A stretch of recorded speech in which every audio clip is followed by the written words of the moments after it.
तो चलिए अब बात करते हैं कि अर्बन इंडिया, अर्बन भारत किस तरह से इंफ्रास्ट्रक्चर से डायरेक्टली इनडायरेक्टली किस तरह से अपने आप को कनेक्ट करता है। स्टूडियो में मेरे साथ दो खास मेहमान हैं। शैलेश जी, आपने वर्ल्ड क्लास सिटी की बात करी थी, वर्ल्ड क्लास इकोनॉमी की बात हो रही है। क्या ऐसे इंपॉर्टेंट फैक्टर्स या रोल रहे हैं कि क्यों नहीं अब तक हम एक वर्ल्ड क्लास सिटी प्रोड्यूस कर पाए हैं भारत में? संक्षिप्त में अगर बताऊं, वैसे तो इसके बारे में दिन भर चर्चा हो सकती है, बहुत सब्जेक्टिव मैटर है ये। संक्षिप्त में ये है कि कोई भी शहर क्या करता है। शहर में आप रहते हैं, शहर में आप काम करते हैं, और जहाँ से रहते हैं और जहाँ काम करते हैं उसके बीच आप सफ़र करते हैं, और स्कूल में बच्चों को भेजते हैं, अस्पताल में जाते हैं इलाज कराने, पार्क में जाते हैं बच्चों को खिलाने। ये शहर मोटा मोटा यही है। तो क्या हम अपने शहरों में सस्ते घर उपलब्ध करा पा रहे हैं?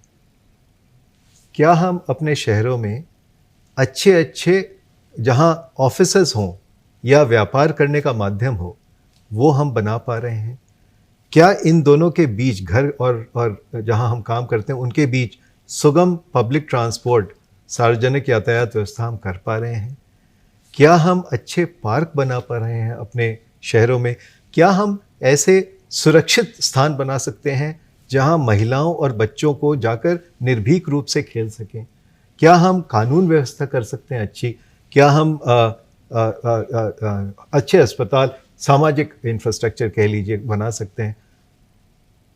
और उत्तर ये है कि अभी हमें इस पे मेहनत करनी पड़ेगी। उसका कारण, उसके कई कारण हैं, लेकिन प्रमुख कारण ये है कि जैसे हर शहर आबादी में दुगना हो रहा है 20 साल में, तो आप 20 साल के लिए कैसे तैयारी कर सकते हैं ताकि आज के दिन हम 2024 में, हम जानते हैं कि 2044 तक हमारे शहर की आबादी दुगनी हो जाएगी। हमें अभी से क्या सोचना है, अभी से क्या व्यवस्थाएं करनी है कि बढ़ती हुई आबादी के साथ हमारे शहर की भी सुविधाएं बढ़े। नंबर 1। नंबर 2 ये है कि हमारे इंफ्रास्ट्रक्चर के होते हैं 4 फेज, 4 चरण होते हैं। पहला होता है डिज़ाइन और प्लानिंग जी। दूसरा होता है वित्त व्यवस्था, फंडिंग, जब पैसे नहीं होंगे तो हम कुछ नहीं कर पाएंगे। तीसरा होता है कि डिज़ाइन बन गया, पैसे आ गए, अब बनाओ, कंस्ट्रक्शन करो, निर्मित करो, निर्माण करो। और चौथा हो जाता है कि जब हमने पूरा बना लिया तो उसको संचालित करो, ऑपरेट करो। तो एक छोटा सा उदाहरण मान लीजिए कि हाईवे की हो गई, कि पहले हमने हाईवे डिज़ाइन की कि ठीक है महाराष्ट्र में मुंबई से नागपुर तक महामार्ग बनाना है, ये है डिज़ाइन, इस तरह से बनेगी। उसके बाद पैसा कहाँ से आएगा वो हमने टाई अप कर लिया। उसके बाद हमने कॉन्ट्रैक्ट दिया, 5 कॉन्ट्रैक्टर हैं, 200-200 किलोमीटर। एक बार बन गई तो उसको अच्छी तरह से मेंटेन करना है, उस पर टोल कलेक्शन करना, ये 4 फेज जी। तो यही अगर हम शहरों में देखें तो शहरों में हमें चारों फेज में बहुत मेहनत करने की जरूरत है। फेज नंबर 1 है डिज़ाइन और प्लानिंग। मैं 4 साल चेन्नई में रह के आया और चेन्नई के मैं मास्टर प्लान 1926 से देख रहा हूँ। कभी भी किसी भी शहर में भारत के हमने कितनी आबादी बढ़ेगी उसका कभी से अच्छा एस्टिमेशन किया ही नहीं। ये हो गई डिज़ाइन की बात। अगर हम अपना मास्टर प्लान अच्छा बनाएंगे और लचीला बनाएंगे, उदाहरण के लिए दिल्ली और मुंबई की देख लें। मुंबई में मिक्स्ड यूज होता है, तो नीचे के दुकानें हैं, ऊपर घर है। उससे क्या है, महिलाओं की सुरक्षा बड़ी है, क्योंकि नीचे के दुकान वाले देखते रहते हैं कि कौन कहाँ ट्रैफिक जा रहा है। दिल्ली में ऐसा नहीं है, इसलिए अपराध की घटनाएं ज़्यादा होती हैं। तो किस तरह से हम डिज़ाइन बनाएं। दूसरा, फंडिंग। आज के दिन अफसोस ये है कि हमारे कोई भी शहर अपनी स्ववित्त पोषित नहीं है, उनके पास अपना पैसा नहीं है, उनको निर्भर होना पड़ता है भारत सरकार से क्या आएगा, राज्य सरकार से क्या आएगा। और आप और हम अपने टीवी OTT के लिए 1000 रुपया कोई दिक्कत नहीं है महीने की दे दें, लेकिन प्रॉपर्टी टैक्स में हम 400 रुपये देते हैं साल के। तो इस तरह से वित्त पोषण यानी फाइनेंसिंग ऑफ सिटीज कैसे होगी। तीसरी जो कंस्ट्रक्शन है, हमारी कई परियोजना है जो वर्षों से लंबित थी शहरों में। आपका वाटर ट्रीटमेंट प्लांट एक टाइम पे क्यों नहीं बनता है? अब तो खैर बनने लगा जैसा आपने कहा। और चौथा कि एक बार बन गया तो उसको मेंटेन क्यों नहीं करते हम, ऑपरेट क्यों नहीं करते, ठीक से संचालित क्यों नहीं? तो ये क्षमताओं को निर्मित करना होगा हमें ये चारों फेज़ों में। जो चरण हैं हमारे, design, financing, construction and operation.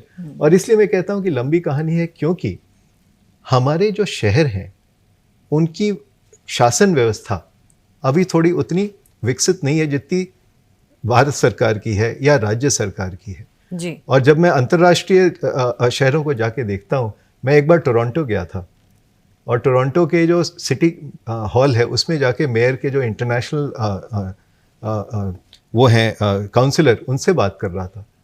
और जब जो मैंने समझा कनाडा की व्यवस्था हमारे ही जैसी है, एक गवर्नमेंट फेडरल है, फिर स्टेट है, फिर सिटी है, लेकिन वहाँ और कई देशों में जो शहर की सरकार है उसको कुछ अधिकार प्राप्त है। हमारे यहाँ तो महानगरों की सरकार को ही अधिकार प्राप्त नहीं है।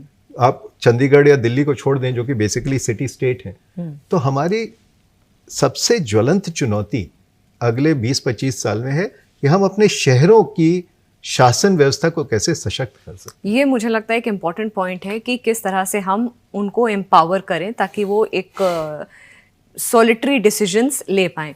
आप पर आऊंगी वैभव जी कि अर्बन इंफ्रास्ट्रक्चर इस वक्त बहुत कियोटिक स्टेट में देखा गया है, या तो ओवरबर्डन्ड है या तो जैसे पब्लिक ट्रांसपोर्ट है उनका यूटिलाइजेशन, ऑप्टिमम यूटिलाइजेशन नहीं हो रहा है। क्या बड़े फैक्टर्स आप मानते हैं? देखिए, जैसे शैलेश जी ने कहा, हमारे देश की इतनी बड़ी आबादी होने के कारण हमारा अर्बनाइजेशन भी बहुत तेज़ी से हो रहा है और हम लगभग हर 15-20 साल में हमारी अर्बन पॉपुलेशन डबल होते जा रही है।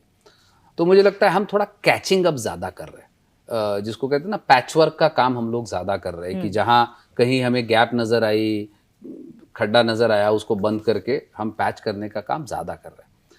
मुझे लगता है एक थोड़ा चेंज हम कुछ सालों में देख रहे हैं, जिसे हम टायर 2 सिटीज़ कहते हैं, या ऐसे शहर जहां अभी इंफ्रास्ट्रक्चर ग्रो हो रहा है, जहां अभी पॉपुलेशन बढ़ रही है, जहां संभावनाएं बढ़ रही है।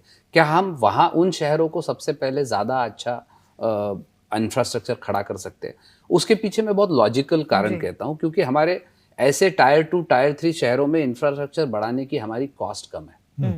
हमारे पास प्लानिंग के लिए बहुत सारी संभावनाएं हैं और वहाँ लोगों को एक अच्छा किसको हम अच्छा अर्बन इंफ्रास्ट्रक्चर कहेंगे, जैसे शैलेश जी ने कहा ना, हम हमारे शहरों में लोगों को एक अच्छी जीवन शैली देना, ये हमारा अच्छा इंफ्रास्ट्रक्चर का या अच्छे शहर की डेफिनेशन है। और अच्छी जीवन शैली में आते हैं कि उसको यातायात की सुविधा हो, उसको शिक्षा की सुविधा हो, उसको हेल्थ की सुविधा हो, उसको आवश्यकता पड़ने पर कानून व्यवस्था बहुत सुचारू रूप से वहाँ चले। इस प्रकार की सारी बातें इसमें कवर हुई। लेकिन सरकार का प्राइमरी रोल है, अगर आप इंफ्रास्ट्रक्चर बनाओगे तो यातायात दोगे, संभावनाएं बनेगी, हॉस्पिटल्स, एजुकेशन, ये सारा इंफ्रास्ट्रक्चर बनेगा। इसलिए मुझे लगता है कि थोड़ा हमारे देश के नीति निर्धारकों को टायर 2 टायर 3 सिटीज़ पर इंफ्रास्ट्रक्चर बनाने पर फोकस करना चाहिए। और पॉजिटिव बात है, जैसे 22-23 शहरों में हमारे देश में मेट्रो बन रही है, उसमें से 4 या 5 ही मेट्रोपोलिस है, बाकी सारी टायर 2 टायर 3 सिटीज है। अब वहां बनने से क्या होता है, वहां पे इंफ्रास्ट्रक्चर का प्रेशर कंपैरेटिवली कम रहेगा, वहां कॉस्ट ऑफ इंफ्रास्ट्रक्चर कम होगी। और दूसरा, एक सेंस में हम जो पूरी दुनिया में चर्चा चल रही है कि हम माइग्रेशन रिवर्स को रिवर्स कैसा करें, रिवर्स माइग्रेशन करने का यही तरीका है कि हम ऐसे मल्टीपल सेंटर्स इस देश में बनाए जो हमारे ग्रोथ इंजिन है। फिर वो चाहे इंदौर हो, चाहे मैसूर हो, चाहे रांची हो, चाहे कटक हो, चाहे भुवनेश्वर हो, ऐसे 50 सेंटर हमारे देश में बने। और वहाँ इंफ्रास्ट्रक्चर बनाने से वहाँ लोगों को वो सारी सुविधाएं भी मिलेगी, और दूसरा है कि उनकी अपनी सारी आकांक्षाओं को, अपेक्षाओं को पूरा करने के एक वातावरण निर्मित भी वहाँ होगी।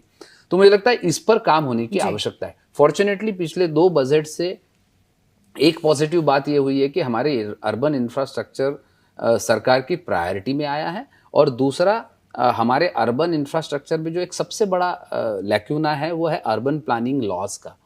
उस पर काम करने के लिए सरकार ने पिछले बजट में अनाउंस किया था कि हम देश भर में urban planning excellence centres develop करेंगे, जो हमारे देश के सारे ही अर्बन प्लानिंग लॉज को रिव्यू करके क्या करने की आवश्यकता है, समय के अनुसार, नए मॉडर्न समय की आवश्यकता के अनुसार उसमें जो भी बदलाव लाने की आवश्यकता है वो लाना। जैसे हम शहरों में देखते हैं आज पार्किंग हमारे प्लानिंग का इंटीग्रल पार्ट नहीं है, और बड़े शहरों में सबसे केओटिक सिचुएशन पार्किंग के कारण हो रही है। दिल्ली जैसे शहरों में तो रोज हम अखबार में पढ़ते हैं कि पार्किंग में जगह ना मिलने के कारण एक ने दूसरे को मारा, एक ने बिल्कुल, गोली चलाई। बिल्कुल वैभव जी, तो मुझे ये- लगता है ये सब हमारे जी। प्लानिंग लेवल पे एक इंटीग्रल सोच आने की आवश्यकता है, जिसकी शुरुआत हुई है, लेकिन there is a long way to go. Long way to go also. और मुझे लगता है बहुत बेसिक चीज़ें हैं जिनको आप लोगों ने अंडरलाइन किया है, चाहे फिर वो ये रिक्वायरमेंट हो कि टीयर 2 टीयर 3 सिटीज़ को कैसे हम पहले काम करके उनको एक एग्जाम्पल के तौर पे डेवलप कर सकते हैं, क्योंकि उसके पीछे के भी कई वैलिड और कई पुख्ता रीजंस हैं जिस तरीके से हमको काम किया जा सकता है। और अर्बनाइजेशन की बात करें, अर्बन इंफ्रास्ट्रक्चर की बात करें,